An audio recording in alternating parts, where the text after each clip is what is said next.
कहते हैं एक दिन की बात, मैया यशोदा दध मंथन कर रही थी। बड़ी ध्यान से सुनना।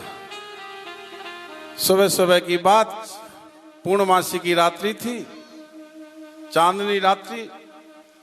सुबह सुबह 5 बजे की बात, माँ यशोदा दध मंथन कर रही। भगवान आ गए, मथानी को पकड़ लिया। मैया बेटा, बोले भूख लग रही है बेटा, मक्खन, ताजा मक्खन, अभी ठंडी क्या ताजा नहीं निकली है, तो तब तक ज्यादा भूख लग रही है तो मैं ड्राई फ्रूट डाल करके दूध गर्म करके तुझे दे देती हूँ, तू पी ले। ना है मैया, मैं तो माखन ही खाऊंगा, मुझको माखन बहुत भाव है। सूरदास बाबा का एक पद है, मैयारी मोहे माखन भावे, जो मेवा और दूध पे बावत मोहे नहीं रुच भावे। कहते हैं महाराज, मैया मुझे तो माखन खिलाओ। अब मैया यशोदा बोली लाला माखन निकला नहीं है। बार बार भगवान कहते मैया मुझको माखन दे दे। फिर भगवान यहां मचल गए। अब मैया ने लाला को शांत करने के लिए और चंद्रमा की तरफ उंगली कर दी। देख लाला, चंदा मामा, तुम्हारे यहां कहते हैं ना चंदा मामा, नहीं कहते? हमारे यहां भी कहें, सब जगह कहें।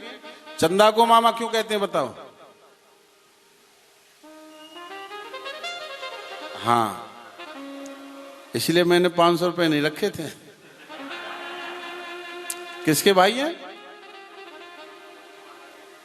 ना, ये गलत बात। नहीं नहीं नहीं नहीं, ये तो प्रश्न गलत है। अब हमको मालूम है लेकिन बताएंगे नहीं। बोलो जय श्री कृष्ण।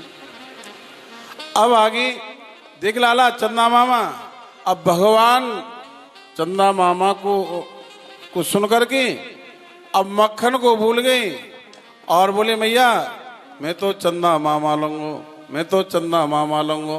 अब कहां थे चंदा मामा टोकरी लावे। अब भगवान को शांत करने के लिए मां यशोदा ने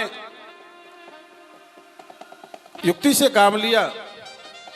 क्या? थाली में जल भर दिया, आंगन में रख दिया। चंद्रमा का प्रतिबिंब, चंद्रमा में जब जल स्थिर हो गया तो दिखने लगा। देख लाला, ये चंदा मामा है। अब लाला ने मारो ऐसे हाथ, पानी हिल गया। अब चंदा मामा का और मचल गए। मैया मुझको चंदा मामा दे दे।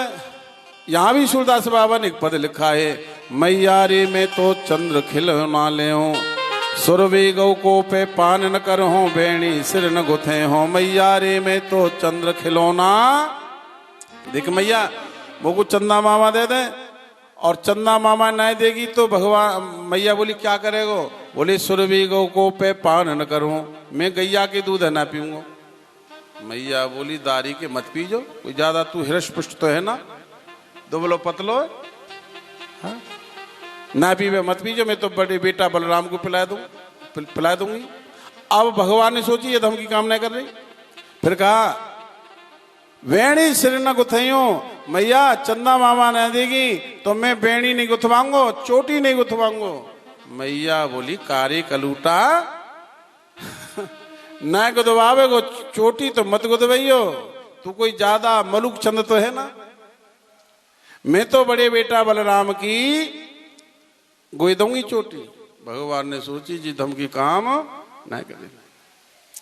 अब भगवान बार बार धमकी दे रहे हैं, मैयारी मोकू चंदा मामा दे दे, चंदा मामा नहीं देगी तो दूध नहीं पीऊंगा। मैया ने वो भी बात काट दी। फिर कहा कि फिर मैं चोटी नहीं गुदवाऊंगा, वह भी बात काट दी। फिर भगवान मचल गई बार बार। अब सामने देखा एक मोर और मोरनी नृत्य कर रहे। क्या? मोर और मोरनी। तो माँ यशोदा ने लाला को शांत करने के लिए कहा, देख लाला मोरनी नाच रही है। अच्छा मैया जी मोरनी? बोले हाँ। अब बराबर में मोर नाच रहा था। ब्रज में मोर और मोरनी बहुत नृत्य करते हैं। अब भगवान बोले मैया ये बराबर में कौन है? बोले ये मोर है। और ये कौन है? बोले ये मोरनी है। भगवान बोले मैया मोरनी का इतने? मैया बोली हे भगवान, कल परसों को छोरा या मोरनी की डेफिनेशन और बताओ, बताओ ना मैया मोरनी कहते हैं। अब मैया बोली लाला मोरनी कहते हैं मोर की बहू को नाम मोरनी होए। अब तो भगवान बोले मैया मैं तो बहू लूंगो, मैं तो बहू लूंगो, मैया मैं तो बहू लूंगो, बहू लूंगो। अब बहू कहाँ से आवे? बेटियों को तो गर्भ में कटवा दिया जाता है, बहू कोई रसगुल्ला तो है ना, नरवाना में जाकर के हलवाई घर की दुकान से ले आवे। मैया बोली हे भगवान, याकू लाला कहाँ ते लाके, बहू कहाँ ते लाके दो? लेकिन भगवान मचल गए, शांत नहीं होती। तब मैया यशोदा ने लाला को शांत करने के लिए युक्ति निकाली। कहा लाला बहू तो मैं तुमको मंगा दूंगी, ला दूंगी, पर ये बताओ बहू कितनी बड़ी लोगे? कितनी बड़ी बहू लोग बताओ? अब भगवान बोले मैया इतनी बड़ी बहू लूंगो, इतनी बड़ी बहू लूंगो। बोले कितनी बड़ी? बोले इतनी बड़ी बहू लूंगो, इतनी बड़ी बहू लूंगो। मैया बोली बतावे ना कितनी बड़ी बहू लेगो? बोले इतनी बड़ी बहू लूंगो, इतनी बड़ी बहू लूंगो। बोले कितनी? बोले जब गाय चरावे के ताई वन में जाऊं सो जेब में संग धर के ले जाऊं, काम पड़े निकाल लूं और फिर वह जेब में धर लूं। मैया बोली दारी के गुड़िया की कह रहे हो तो अब जेब में तो भाई धरवे के लिए गुड़िया हुई। अब कपड़ा मंगाया माँ यशोदा ने और गुड़िया बनाई, घूंघट डाल दिया, ले लाला ये तुम्हारी बहू है। लाला रोने से शांत हो गई।